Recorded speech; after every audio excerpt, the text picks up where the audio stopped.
Läheme Valgesse Majja ja võtame ühendust ABC ajakirjaniku Jonathan Karliga.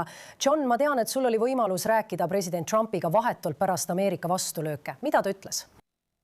Lindsay, president tegi mulle selgeks, et need USA löögid Iraani vastu on otseselt vastuseks sellele, et Iraan tulistas alla Apache helikopteri.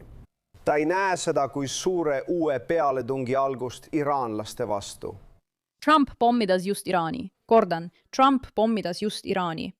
Ei, see ei tähenda, et see oleks eskalatsioon uueks suureks sõjaks. See on vastus jäledale teole, mille Iraan tegi, et taaskord läbirääkimised nurjata. Sest jah, just Iraan, Islaamivabariik, ei ole huvitatud sellest, et läbirääkimised tegelikult toimiksid.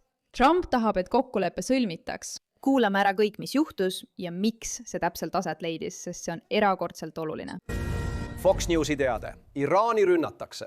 Trump andis käsu CENTCOMil alustada enesekaitselööke pärast seda, kui vaenlase droon tulistas alla Apache helikopteri, mis patrullis väina.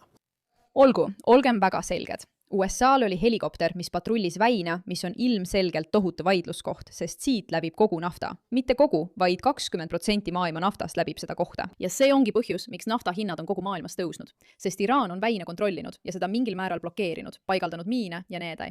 Ja USA on püüdnud selle vastu midagi ette võtta. Nii et seal on USA helikopter. Ja Iraan otsustas läbirääkimiste ajal selle helikopteri alla tuua. Pea meeles, täna pidi kogu see kokkulepe allkirjastatama. Tänu jumalale, et mees helikopteris on korras. Aga see näitab, et nad ei karda Ameerikat sõjaliselt rünnata, mis on rumal. Sest tead mis? Ameerika on neist parem ründamises. 2 pilooti päästeti veest Bahreinis asuva rakkerühma 59 juhitava mehitamata meredrooni abil. Kas see pole mitte kõige ägedam muide? Lihtsalt nii lahe fakt. Nüüd on olemas mehitamata meredroonid, mis saavad minna ja inimesi merest päästa. Hämmastav. Ameerika on nii lahe, sõjavägi on nii lahe, Iraanil pole nende vastu midagi panna. Texases valmistatud droonid. See on 24 jalga pikk, suudab läbida 1000 miili ja saavutada kiiruseks 35 sõlme. Ja see on esimene meredrooni päästeoperatsioon lahingu ajaloos. Trump oli telefonis. Okei, nii et lihtsalt veel üks ajalooline, tõeliselt lahe päev. Aga see pole selle video mõte. See pole selleks, et sõjaliste operatsioonide üle vaimustuda, meiraka. See on selleks, et keskenduda sellele, miks Ameerika praegu Iraani vastu sõjaliselt võitleb. Tere tulemast Pushbacki. Mina olen Erik, teie saatejuht. Kindlasti vajutage tellimisnuppu, pange videole meeldib ja tehke kõik vajalikud asjad, sest me astume vastu. Meil on küllalt ja meile ei meeldi, et islami terror valitseb maailmas ning me arvame, et Ameerika on suurepärane. Lähme edasi. Ajakirjandusele ütles ta, kui ta andis käsu, et Pouta sõnul on see vastulöök kopteri rünnakule. Ja on oluline, et meie vastus oleks tugev ja jõuline. CENTCOM nimetas meie vastust proportsionaalseks, kuid allikate sõnul hävitame Iraani õhutõrjesüsteeme radarjaamu kogu väina ulatuses ja me pole veel lõpetanud. Kas ma võin lihtsalt öelda, et kogu see proportsionaalse vastuse idee on vale, sest Lähis-Idas, eriti kui tegeletakse islamistliku terrorirežiimiga, ei oota nemad, et sa vastaksid proportsionaalselt, sest siis arva ära, mis juhtub. Kui nad suudavad vastusega toime tulla, siis nad lihtsalt teevad seda uuesti. Millele sa peaksid mõtlema, on väga lihtsalt öeldes heidutus. Sa tahad heidutada Islamivabariiki seda uuesti tegemast, sest kui nad arvavad, et saavad lihtsalt sellest pääseda ja suudavad toime tulla Ameerika vastusega, siis see ei toimi. Kogu see proportsionaalsuse idee on vale. See ei ole asjakohane, kui sa tegeled hulludega. Siin peab küsimus olema selles, kuidas neid heidutada seda uuesti tegemast ja panna neid mõistma, et sa oled tõsine, mis tähendab, et kui nemad ründavad sind natuke, pead sina neid ründama palju rohkem. Tehniliselt ma tean, et see ei tundu nii, aga me oleme endiselt relvarahus. Ja president ütleb jätkuvalt, et me oleme kokkuleppele lähedal. Kas ma võin lihtsalt öelda, et ka Lähis-Idas ei tähenda relvarahu seda, mida lääs selle all mõtleb? Relvarahu tähendab, et me liigume nüüd sõjaseisundisse, mis tegelikult ei ole sõjaseisund, kus üks pool ründab ja teine pool vastab. Miks see nii on?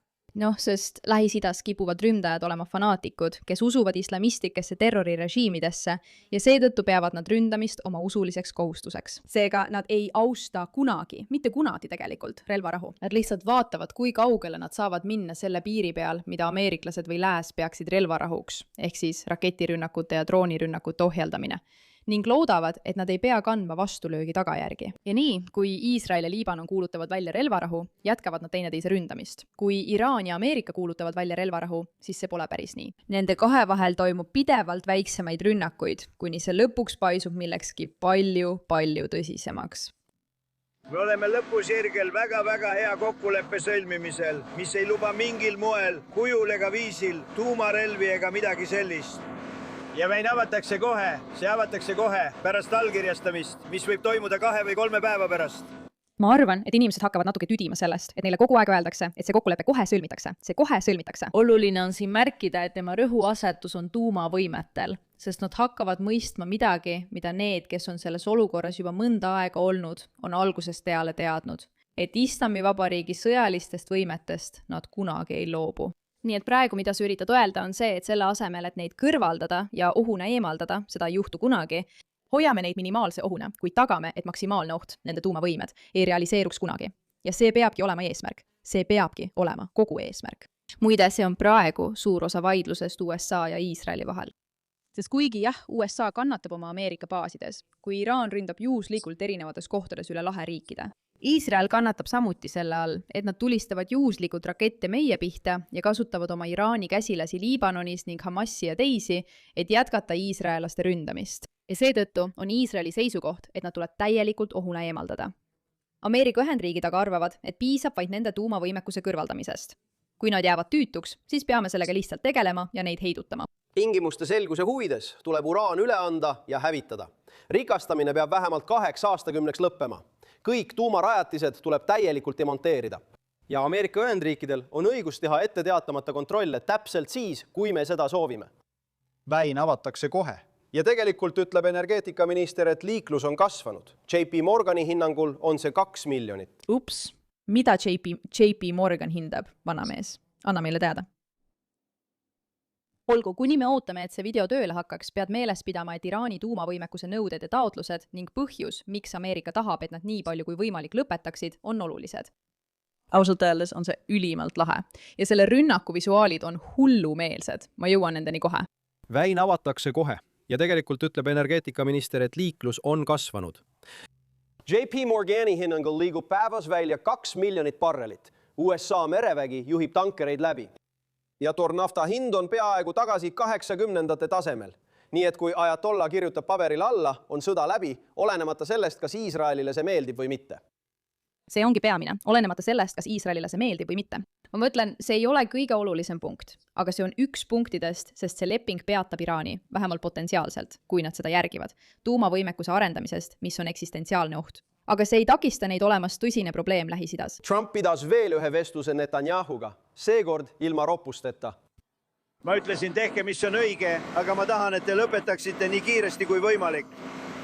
Irooniline on see, et 2 päeva tagasi ründus Iraan Iisraeli ja Iisrael otsustas vastata. Ja Trump helistas Netanyahule öeldes, et absoluutselt mitte, sa ei tohi vastata. Nagu lõpetage, poisid. Ja Iisrael oli nagu, ei, me kavatseme vastata, sest nagu Marco Rubio ütles, ainult rumalad riigid ei vasta, kui nende pihta tulistatakse.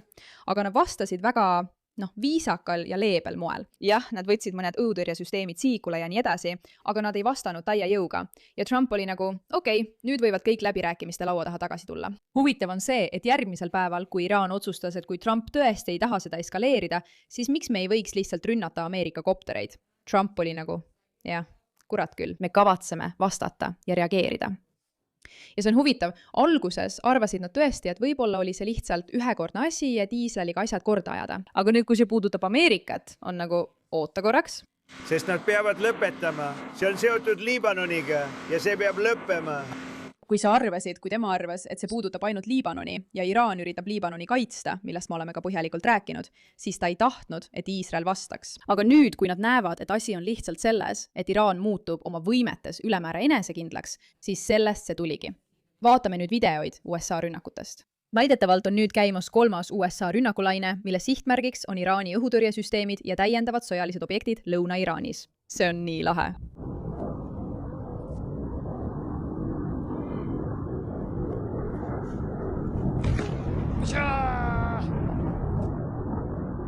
Ma tähistan alati, kui Islamivabariik langeb. Vaatame veel, mis selle kohta välja tuleb.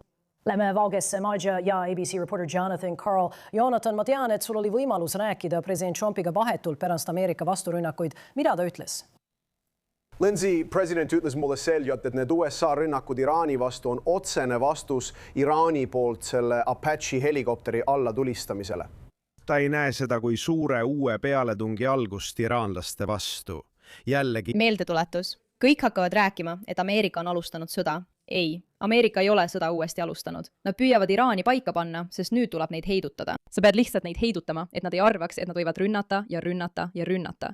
Ja ilmselgelt neid ei ole heidutatud. Ma mõtle selle peale. Nad on selle tohutu kokkuleppe lävel. Ja kui nad on selle lävel, siis nad mõtlevad. Tead mis? Miks mitte lihtsalt rünnata Ameerika koptereid? Sa ei näita inimesi, kes tegelikult jagaksid Ameerika nägemust, kas pole?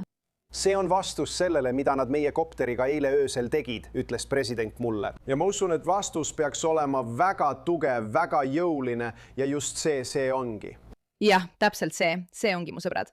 USA viib lõpule rünnakud vastuseks Iraani rünnakule Apache vastu. USA keskväejuhatus CENTCOM viis läbi täielikud enesekaitserünnakud Iraani vastu 9. juunil ülemjuhataja korraldusel vastuseks USA armee Apache helikopteri eilsele allatulistamisele. CENTCOMi väed ründasid Iraani õhutõrjesüsteeme, maapealseid juhtimispunkte ja seireradari asukohti Hormuzi väina lähedal täppisrelvadega, mida kasutasid USA õhujõudude ja mereväe hävitajad. Operatsioon oli proportsionaalne vastus hiljutistele rünnakutele USA vägede ja rahvusvaheliste kaubalaevade vastu, mis liiguvad piirkonna vetes.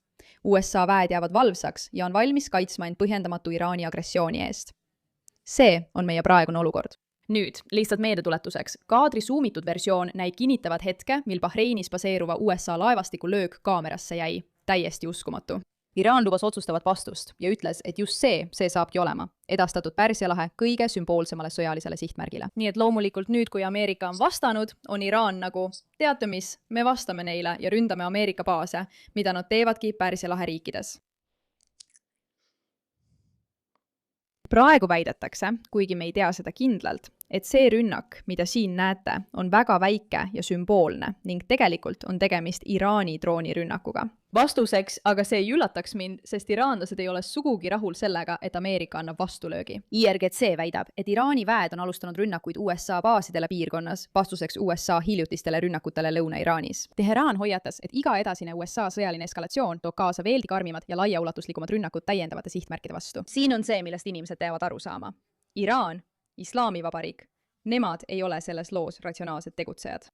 Nende jaoks on kõige tähtsam austus ja oma jõu näitamine, milles nad on ka edukad. Just nemad on need, kes pidevalt olukorda eskaleerivad. Ja siis peavad Ameerika, Iisrael või laheäärsed riigid sellele reageerima. See ongi nende tegutsemisviis. See on see, mida nad teevad. Kas sellest saab täiemahuline sõda? Tõenäoliselt mitte. Välja arvatud juhul, kui just see oligi Trumpi ja Netanyahu plaan. Aga Iraan proovib kindlasti võimalikult palju provotseerida, et näha, kui kaugele nad sellega minna saavad. Ja loodetavasti ei jõua nad kuigi kaugele. Igatahes selline on praegune olukord. Iraan ründab Iisraeli vastuseks millelegi, mida Iisrael teeb Liibanonis, mis pole üldse nende asi. Iisrael vastab, aga nii nagu Trump on öelnud, et tehke seda viisakalt. Ja nii Iisrael teebki. Väidetavad läbirääkimised veel käivad ja siis otsustab Iraan rünnata Ameerika helikopterit. Ameerika ütleb, et mitte mingil juhul ja vastab, rünnates Iraani õhutõrjesüsteeme ja muud seesugust üle kogu Iraani. Iraan ütleb selle peale samuti, et mitte mingil juhul ja hakkab ründama Ameerika baase laheäärsetes riikides. Ja nüüd peame ootama, mis edasi saab, sest see ei ole veel järjekordne sõda nende riikide vahel. See on lihtsalt tavaline päev Lähis-Idas koos tõeliste relvarahudega. Ja kas te arvate, et need läbirääkimised õnnestuvad? Kas te arvate, et mingisugune kokkulepe saavutatakse? Praegu pole see veel selge. Aga praeguse olukorra põhjal ei tundu, et Iraan käituks nendes aruteludes justkui tahtlik ja koostööaldis osapool. Aitäh, et pöörasite sellele küsimusele tähelepanu.